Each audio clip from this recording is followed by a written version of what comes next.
Cheikh Yérim Seck journaliste di wax ci wàllu Cheikh Oumar Diagne waaw Cheikh Yérim dama la bëgg a wax ne en fait man Oumar Ndiaye je pense que mos nañ gisee benn yoon journaliste la bi nga xam ne yow dama la naw parce que des fois sa xalaat rafet na macha allah say maanaam intervention toujours day pertinent mais nag tey moom j'ai été vraiment mais vraiment déçu sa intervention bi parce que dama gis ne en fait opération de séduction la ça c'est d'un et de deux pour man da nga doon xam taal bi aussi quoi xam nga comme li ñuy wax matt du œuf parce que je pense que vraiment déglu naa la mais je m'attendais vraiment pas à genre intervention bi nga def ko parce que yow sa xalaat rafet na xam nga en général fekkee loo bëgg a def mu baax da nga koy def mais loo bëgg a def leneen tam da nga koy def mais man tey j'ai trouvé que vraiment cette intervention vraiment opération de séduction kese la donc ben mais nag ça m'a fait dama xalaat benn affaire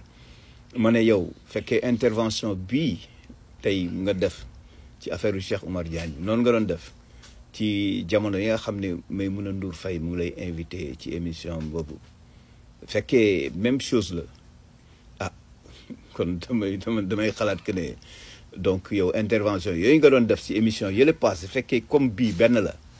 kon day baaxul de baaxul parce que bii ma gis ni tey moom pour man baaxul quoi. Et donc souvent damay loo moo tax man des fois j'ai vraiment pitié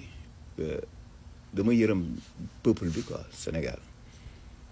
parce que souvent dafa mel ni intellectuels yi ak politiciens yi ñoom suñu demee seen xam-xam gi yëpp lu ci bare pour nax peuple bi la pour jouer ci émotion peuple bi la pour yóbbul leen ñoom fu ñu bëgg mais pour ñu wax leen dëgg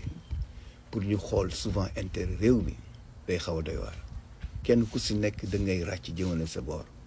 et c'est vraiment dommage c'est vraiment triste pour un si grand peuple comme le peuple sénégalais nekk ay nit ñu digne ay nit ñu jàmbaare vraiment ay nit ñu gëm seen bopp mais ay nit tamit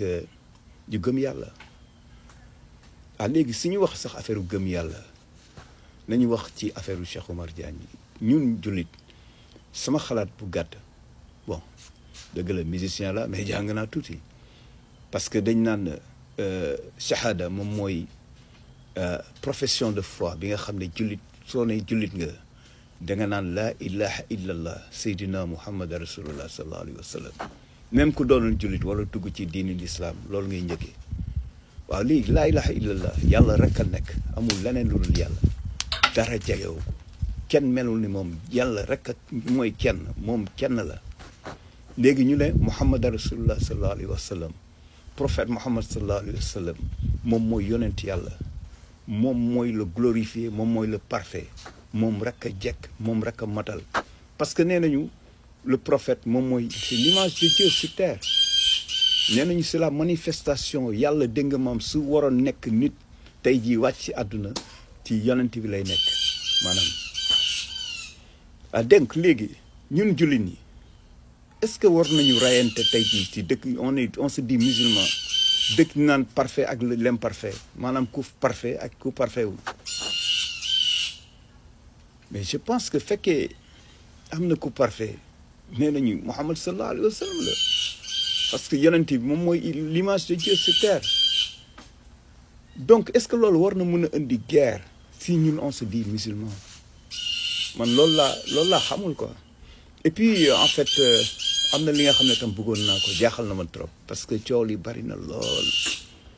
mais dafa mel ni ba léegi dégg ko ñu le khalife général des Mourides sëñ Mountakha dégg ko ñu tamit le porte-parole de la communauté mouride Serigne Bass Cheikh Abdou Khader mais donc ñii di wax ñëpp ñii di mer di wax mais kan mu leen ko laaj aussi en fait mais est-ce que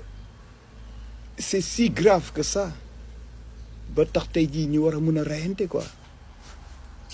te alors que dëkk bi mu ngi am ay yeneen urgence ay yeneen problème boo yaa ngi nii di dee ci géej gi dund baa ngi seer ba bëgg a dee mais je pense que loolu moo gënoon am solo ñu nekk ci vraiment di ci xataraay quoi